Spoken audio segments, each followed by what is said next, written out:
Pedro, muchas gracias. Voy a compartir mi pantalla. Un momento que lance la presentación.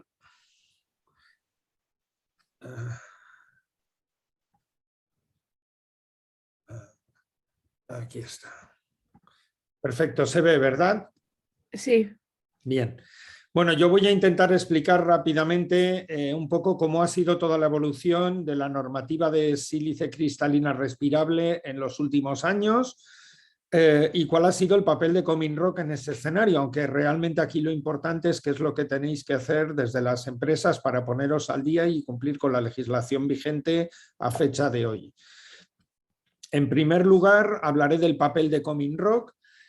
Nosotros hemos estado trabajando, tanto Cominrock como las organizaciones que estamos dentro de esta confederación, en NEPSI, que es la plataforma europea para la sílice cristalina respirable, desde antes de su creación incluso, que fue en el año 2006, puesto que ha sido una plataforma que tanto desde el punto de vista técnico como de diálogo social nos ha permitido interactuar con los distintos órganos decisores de Europa, la Comisión Europea, el Parlamento Europeo o el Consejo. Hemos estado trabajando directamente ahí con interacción constante con la Comisión Europea, como os digo, incluso con la REPER, con la representación española ante la Comisión Europea. Hemos participado en montones de reuniones directamente, hablo ya solamente como Cominrock, con eurodiputados y hemos mantenido pues numerosísima correspondencia con ellos. El papel que hemos jugado en la tramitación de la directiva pues ha sido un papel que yo diría que no ha sido menor, al contrario, porque la verdad es que hemos conseguido bastantes logros. En primer lugar, durante más de 13 años hemos estado convenciendo a las entidades europeas de que no era necesaria la incorporación de la sílice cristalina en el marco de agentes cancerígenos.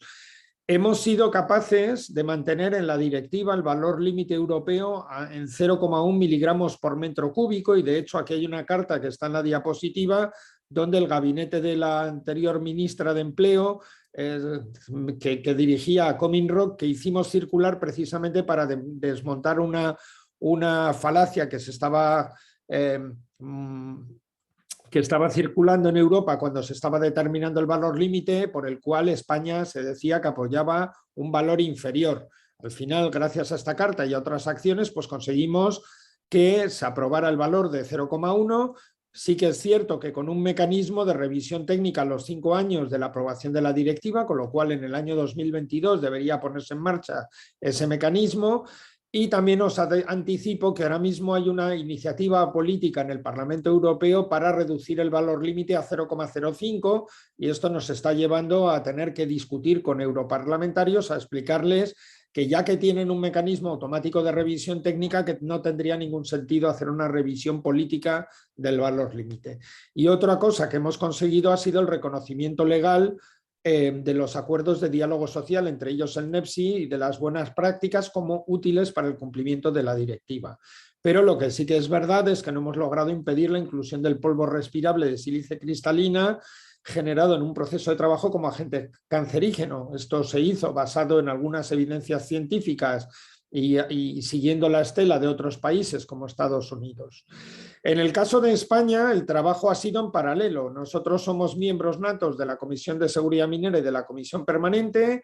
Estamos representados en la Comisión Nacional de Seguridad y Salud en el Trabajo vía CEPCO. Somos miembros del Grupo de Trabajo de Valor Límite de COE, también vía CEPCO, y tenemos un acuerdo de colaboración permanente con el Instituto Nacional de Silicosis.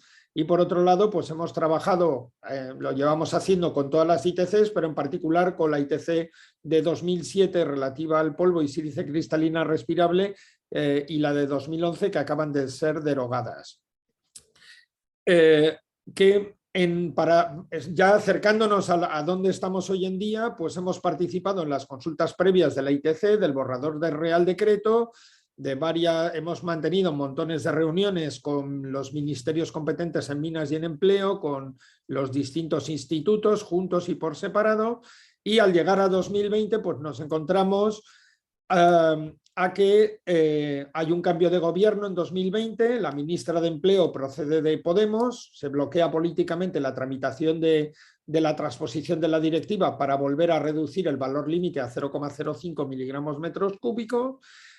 Conjuntamente con CEPCO trabajamos muy intensamente, conseguimos, por haceroslo corto, darle la vuelta a la tortilla y que en el mes de octubre se apruebe por la Comisión Nacional de Seguridad y Salud en el Trabajo una propuesta de Real Decreto con el valor límite de 0,1 miligramos por metro cúbico, pero resulta, bueno, este documento se manda al Consejo de Estado y otros organismos que muestran el acuerdo con esta propuesta, pero nos encontramos al final del año pasado con que el señor de la foto, que es el secretario de Estado de Empleo y Economía Social, Joaquín Pérez Rey, pues nos demuestra cómo se puede legislar políticamente en España en los días que corren.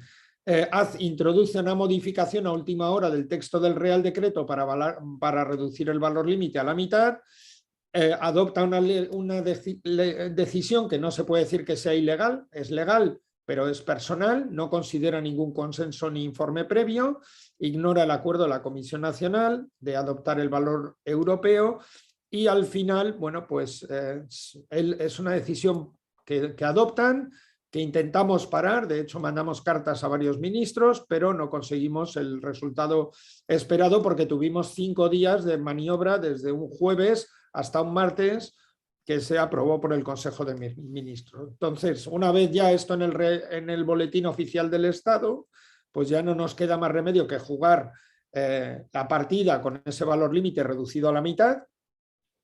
Sí que es verdad que ese valor límite se ampliaba el periodo de validez del valor 0,1 hasta el final de este año, 2021, ahora luego volveré sobre ello, pero bueno, realmente lo que hemos estado haciendo desde entonces es reunirnos con los dos institutos que, como veréis, están elaborando por un lado la modificación de la guía de agentes cancerígenos, por otro lado están elaborando una guía específica sobre sílice cristalina respirable que está vinculada a la anterior, con distintos anexos subsectoriales.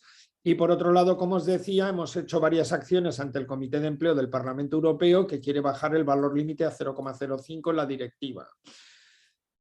Alguno dirá, bueno, ¿y por qué no? ¿Qué más nos da si ya estamos con el 0,05? Pues yo diría que si en Europa lo bajan a la mitad, corremos el riesgo de que aquí bajen el que tenemos también a la mitad, con lo cual estamos siempre intentando demostrar que somos los mejores en poner los valores más restrictivos. Pero bueno, la situación normativa nacional, que esto es lo más interesante, porque el otro no deja de ser agua pasada y para situarnos cómo hemos llegado hasta aquí, pues nos encontramos con que se publica el Real Decreto 1154-2020 en diciembre del año pasado, que oficializa pues algo que ya conocíamos todos desde el año 2017, es decir, que el Real Decreto realmente introduce unas modificaciones mínimas en el Real Decreto y en la legislación de agentes cancerígenos y por lo tanto digamos que desde el momento que la directiva fue publicada en el BOE, en el DOUE, en el Diario Oficial de la Unión Europea, pues todos sabíamos lo que nos venía encima, nos faltaba la letra pequeña. Como os decía, se ha aprobado un periodo transitorio por el cual se mantiene el valor límite en 0,1 miligramos metro cúbico hasta el 31 de diciembre del 2021, momento en el que se reducirá a la mitad, pero yo diría que quedarnos en una discusión de valores límites pues sería engañarnos con la situación. Realmente yo lo que recomendaría a todo el mundo es que trabajéis ya, y estamos ya en octubre, con el escenario de que tenéis todos que cumplir el valor de 0,05, es decir, pensar que yo tengo 0,1 en mis puestos de trabajo y que lo tengo más o menos cubierto, pues es llevaros a engaño a vosotros mismos.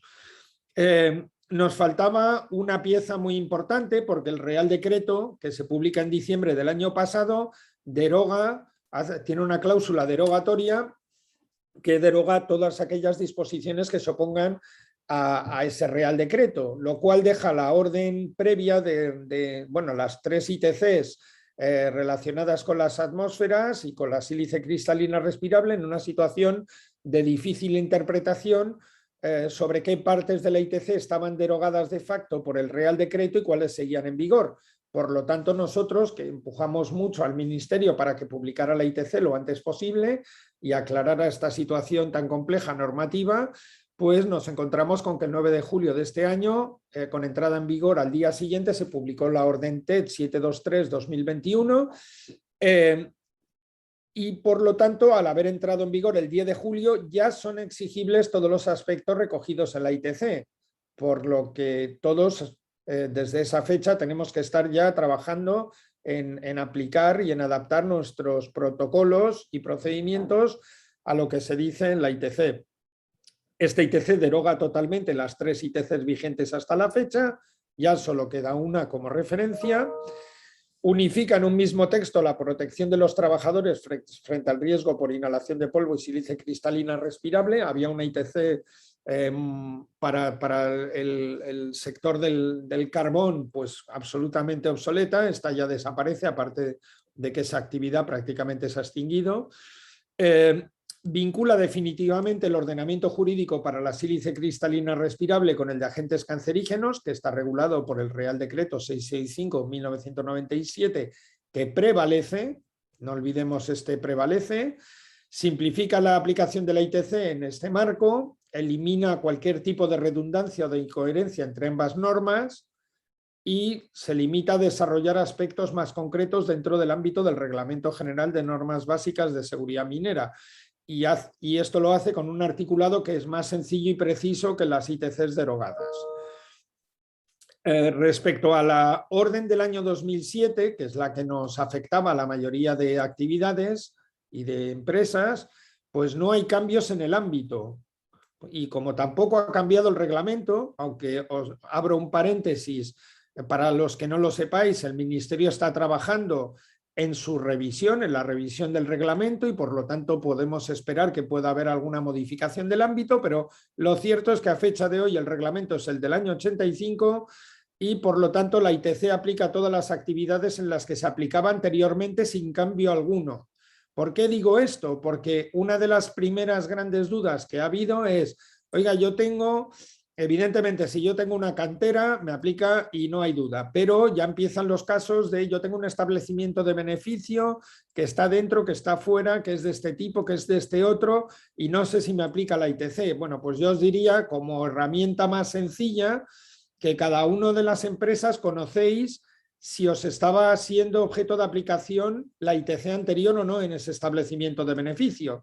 Y entonces, en caso, esto es, digamos, la regla, digamos, más sencilla. En caso de que os estuviera aplicando, pues os sigue aplicando esta nueva ITC, con además el reglamento, el Real Decreto 665/97, y en el caso de que no os estuviera aplicando, pues os debe aplicar exclusivamente el Real Decreto 665/97. No voy a leer el ámbito del reglamento que tenéis aquí, aplica a un ámbito muy amplio de actividades vinculadas con el reglamento, pero nos podemos encontrar con 2 casos típicos. El caso de una cantera, una explotación, los procesos de extracción, arranque y carga de la materia prima, al ser considerados establecimientos mineros, están regulados por el reglamento y requieren la aplicación de la orden TED.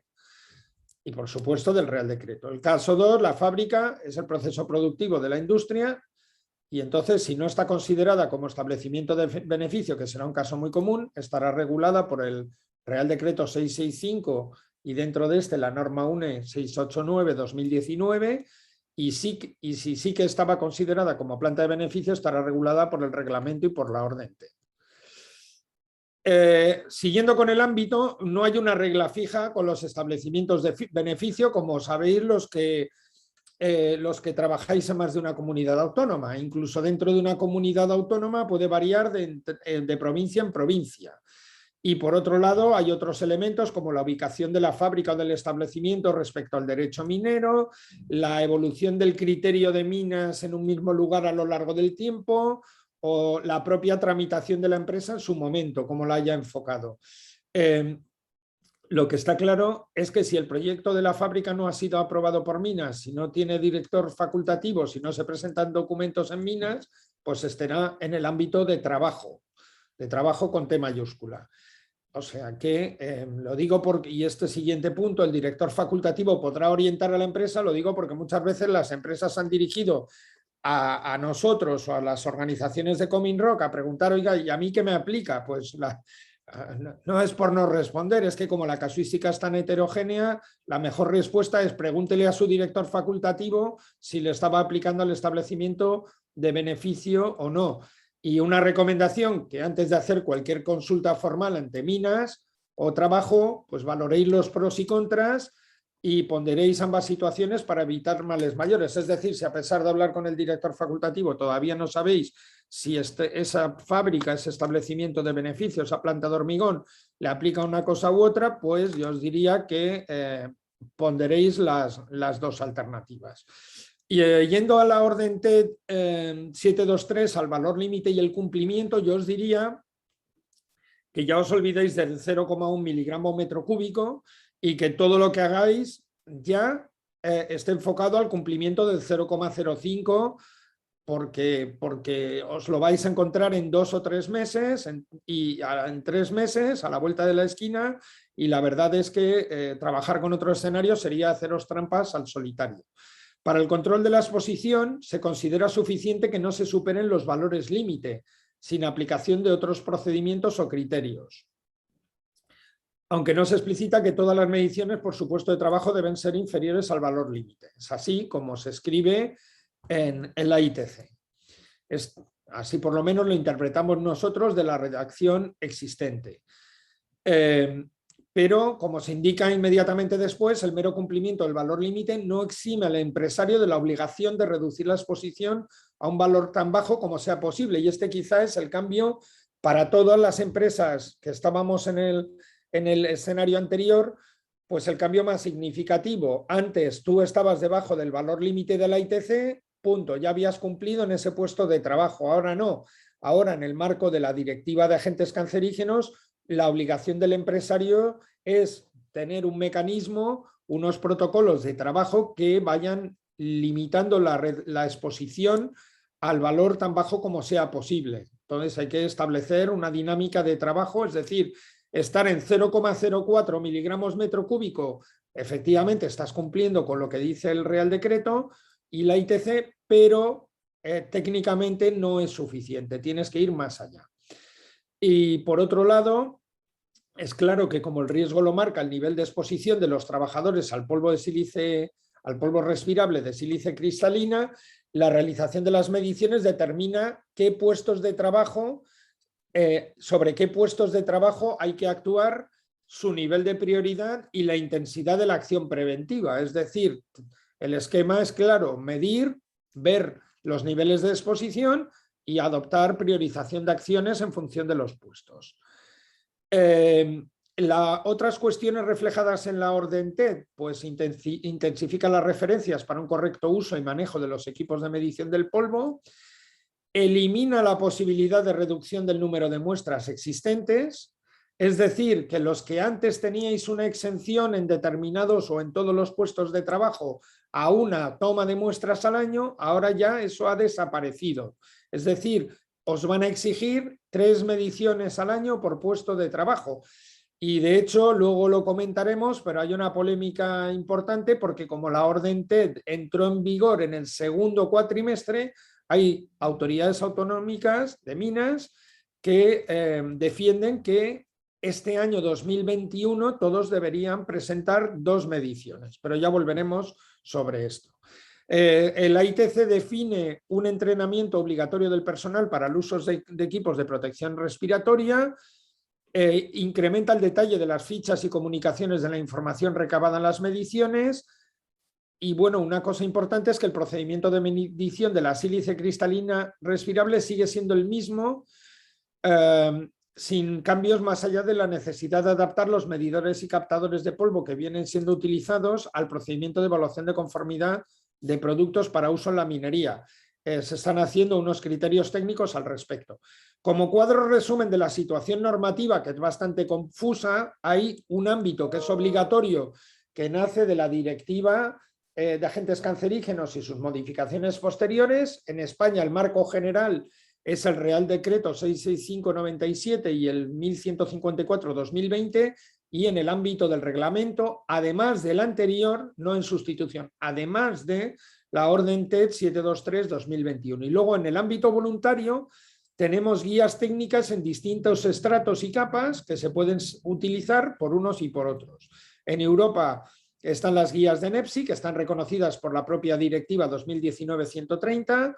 En España se está modificando la guía técnica del Instituto Nacional de Seguridad y Salud en el Trabajo, que es de carácter no vinculante, pero que también está reconocida por los reales decretos. Y en España, en el ámbito del reglamento, tenemos la futura guía técnica del INS, que está en revisión, que tampoco es vinculante y que está reconocida por la orden TED 723 y vinculada a la general del Instituto Nacional de Seguridad y Salud en el Trabajo. Y por otro lado, esto no impide que cualquier sector, cualquier asociación o quien sea pueda hacer una guía técnica de aplicación para sus empresas, que también será, por supuesto, en el ámbito voluntario. Recomendaciones básicas para las empresas, iré muy rápido porque además me quedan 5 minutos. Yo diría que lo primero, si hay alguna empresa que a estas alturas de la película no ha hecho ya una actualización de su evaluación de riesgos, pues yo diría que en cuanto acabe la jornada de hoy, lo primero que tienen que hacer, porque ya van tarde, dramáticamente tarde, diría yo. Importante es que como el procedimiento de medición sigue en vigor con la ITC actual, el historial de mediciones de la empresa sigue siendo válido, es decir, no se parte de cero, sino que tenemos ya caracterizados todos los puestos de trabajo de nuestras explotaciones. Pero, como os decía, ya hay que medir 3 veces al año, una por cuatrimestre, y que todas las exenciones anteriores han quedado anuladas. Por otro lado, esto no quiero entrar muy en detalle, pero sí que quiero explicar 4 cosas del concepto. La aplicación del Real Decreto no es por empresas, sino que es a puestos de trabajo en los cuales haya exposición acreditada a la sustancia cancerígena, en este caso a la sílice cristalina respirable. Entonces, si descompusiéramos, digamos, la graduación del valor medido, por encima del valor de 0,05, porque ya os digo que hay que olvidarse del 0,1, es una exposición no admisible que requiere acciones inmediatas. Si me voy abajo y voy entre el 0 miligramos metro cúbico, que sería el cero absoluto, y el límite de detección de la sílice, pues no se detecta sílice, luego no hay exposición.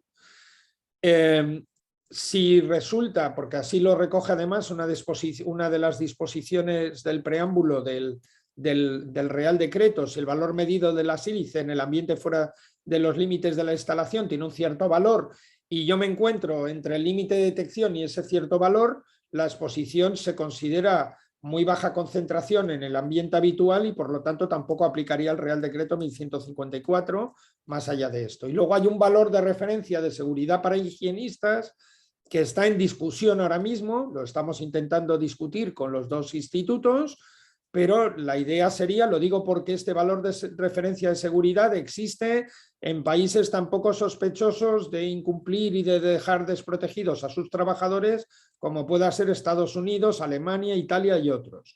Entonces nosotros estamos intentando que haya un valor de referencia de seguridad para no tener que aplicar hasta el infinito las disposiciones del Real Decreto.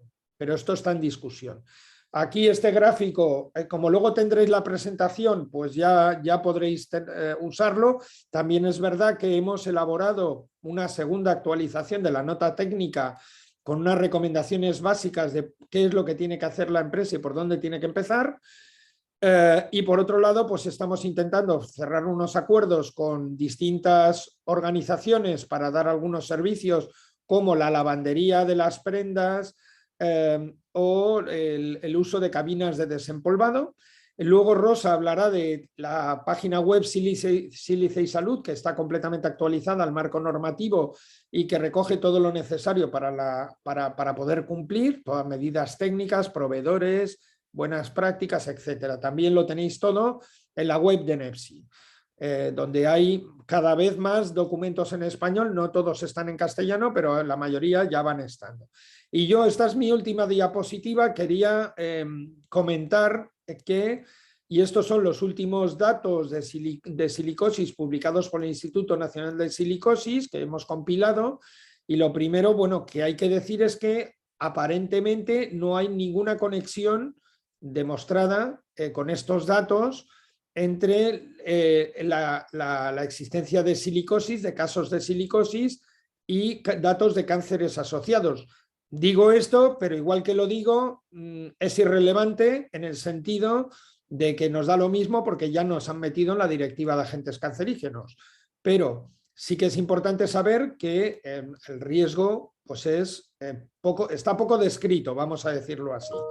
Pero no es menos importante decir que hay 2.289 casos censados por el Instituto Nacional de Silicosis, de casos de silicosis en 12 años, una media de casi 200 casos por año, ahí tenéis la gráfica, y por lo tanto yo os diría que es un tema que por un lado tenemos obligación de, o sea, no admite discusión en el sentido de que las empresas estamos obligados a cumplirlo, es un asunto importante, es un asunto donde determinados sectores están teniendo muchos problemas por casos de silicosis que les están llevando a unas reclamaciones importantes por parte de los trabajadores, pero también os digo que tampoco hay que perder los nervios. Es una legislación nueva, diferente, cumplible, pero que el grado de afección es relativamente limitado.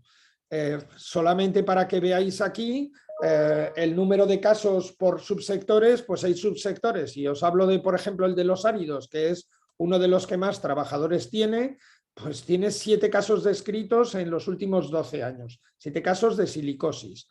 ¿Esto quiere decir que no tenemos que hacer nada? No. El mensaje nuestro desde Cominrock es que las empresas tienen que tomarse esto en serio, lo tienen que hacer bien, tienen que cumplir con la legalidad vigente, tienen que tomar precauciones para salvaguardar a sus trabajadores y también medidas para poder demostrar el cumplimiento de la legislación vigente ante cualquier problema que se pudiera producir. Pero también tengo que decir que tampoco, es una cuestión ante la cual no hay que perder los nervios. Lo digo esto porque ya hemos tenido varias discusiones con algunos empresarios que de pronto se han puesto muy nerviosos, y yo entiendo el nerviosismo, pero hay que ponderar todas las cosas en su justa medida. Entonces, hay que actuar en serio, hay que actuar con rigor, hay que ponerse en manos de los especialistas que normalmente rodean a las empresas y adelante. Y por supuesto hay que cumplir con la legislación cuando ya es aplicable, como es el caso. Yo por mi parte nada más, luego habrá un coloquio y además las intervenciones de mis otros compañeros de ponencias pues dejarán todo más que claro. Así que nada, muchas gracias. Y